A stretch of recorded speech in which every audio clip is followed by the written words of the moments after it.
I'm on the beach at Pacific City, looking to the north at the sandstone cliffs of Cape Kiwanda. There's a lot of things to do here. Of course, that includes hiking the trails to different viewpoints on the Cape.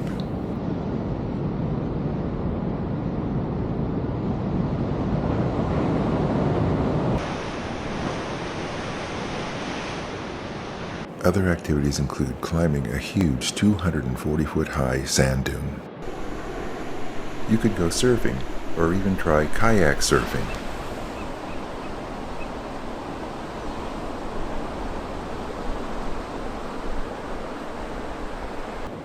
Maybe a relaxing walk along the beach would be appealing, listening to the sounds of the surf. Or viewing the beach later in the day and watching as the sky turns to purple. And sunset over the ocean can be quite beautiful. During my visit, I stayed at the Webb County Campground. It's a small campground that has both tent sites and some RV sites. It's not particularly scenic, but it has the great advantage that it's directly across the street from the access to the beach and Cape Kiwanda.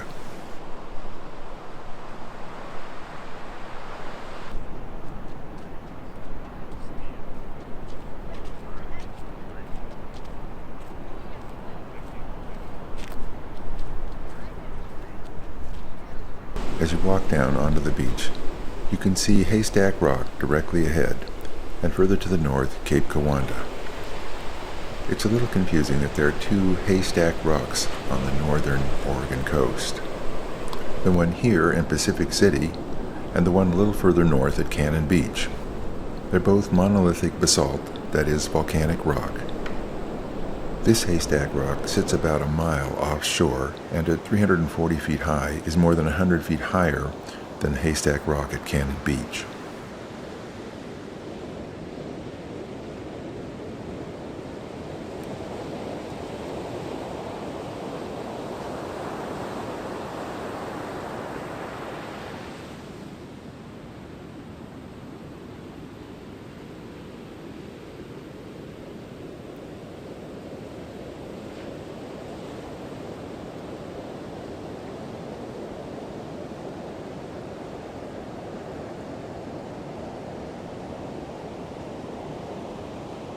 In this closer view of the Cape, you can probably see the different colors of the various layers of the sandstone, which is a sedimentary rock. As most of the other capes on the northern Oregon coast are made of volcanic basalt, the sandstone nature of Cape Kiwanda is quite unusual.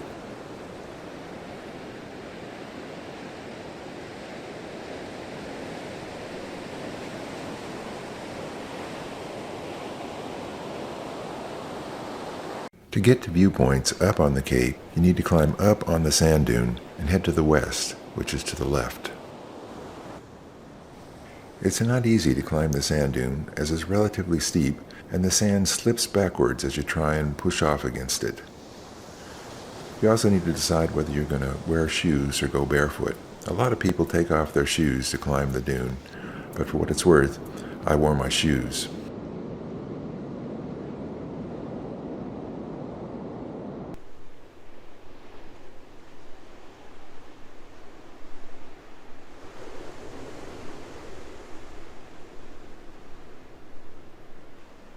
From this location up on the sand dune, there's a good view of the beach to the south.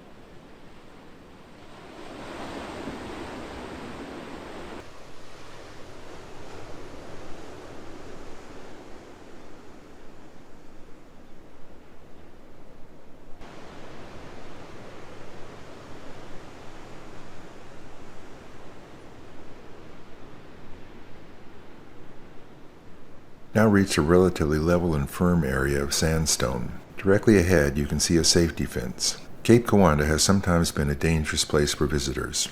Over the years, a number of people have fallen from the Cape to their death. So fences have been installed to keep people away from dangerous areas.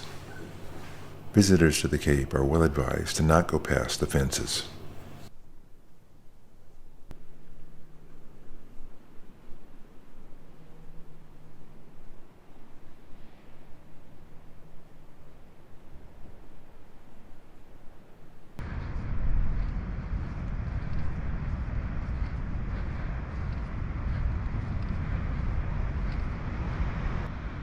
Once you're out on the cape, you can see that multiple deep inlets have been carved into the sandstone. This makes for a rather complicated structure of the cape. From here, I'm going to go to my left, to the longest part of the cape that projects into the sea.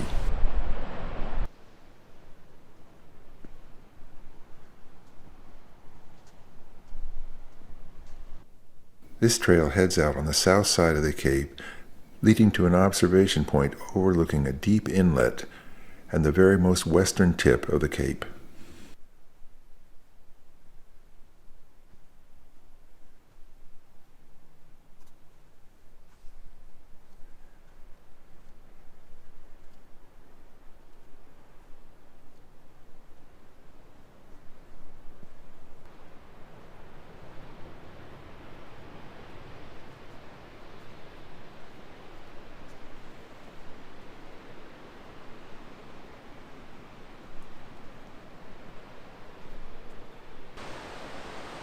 Looking across the inlet, you can see the sandstone cliffs at the tip of the cape. On the beach at the base of the cliff, you can see a pile of huge boulders that appear to be some other kind of rock, perhaps basalt. Looking to the north, there are very colorful sandstone cliffs and another observation point.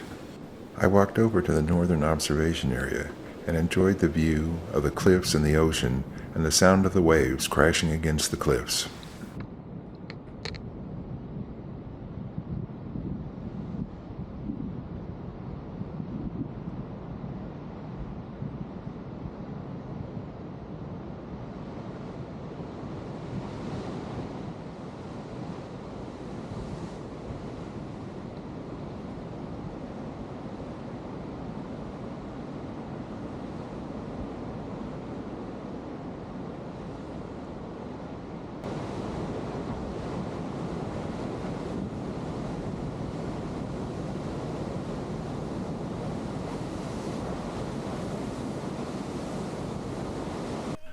I think that most people who hike up the sand dune go directly up the south side of the dune to the top. I decided to take a different route, going around the dune on the east side and then going up the north side of the dune. This would give me a chance to look at the north side of the cape and also see McPhillips Beach, which is on the north side of the cape.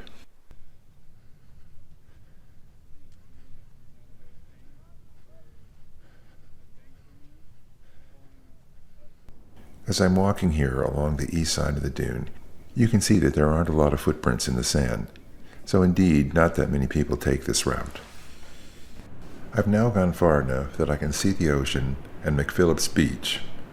I had hoped to explore McPhillips Beach and the north side of Cape Kiwanda, but unfortunately there wasn't enough time.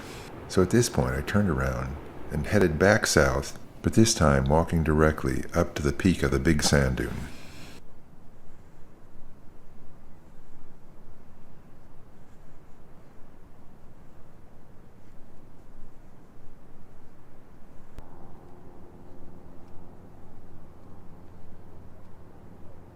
From the top of the sand dune, there's a nice view of the surf rolling into the beach at Pacific City.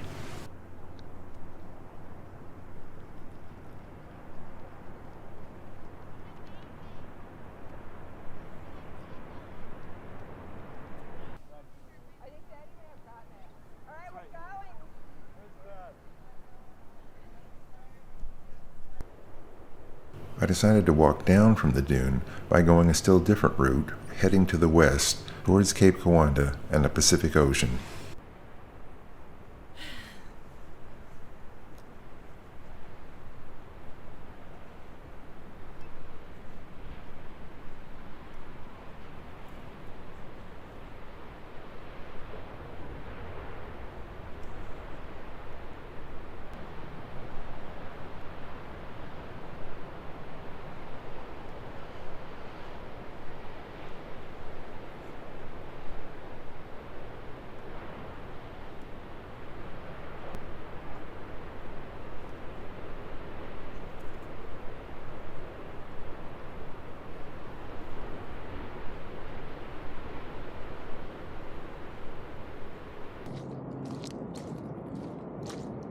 It's late in the day. I return to the beach and I'm walking north from Pacific City towards Cape Kiwanda. The tide has gone out and it's left a large expanse of glistening sand. The area adjacent to the south side of the Cape is known to have some interesting tide pools. I'm hoping to do a little exploring of the tide pools before the light gets too dim. As I walk closer to the Cape, in the warm glow of the afternoon sun, I could see a nice reflection of the Cape and the large sand dune on the wet sand.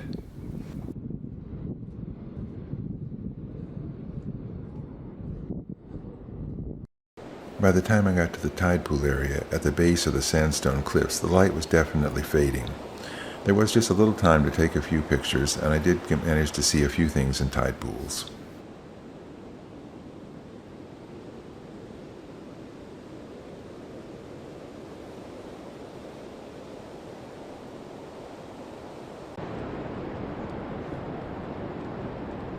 I'll close with the sun setting behind Haystack Rock. I hope you enjoyed this video. Thanks for watching.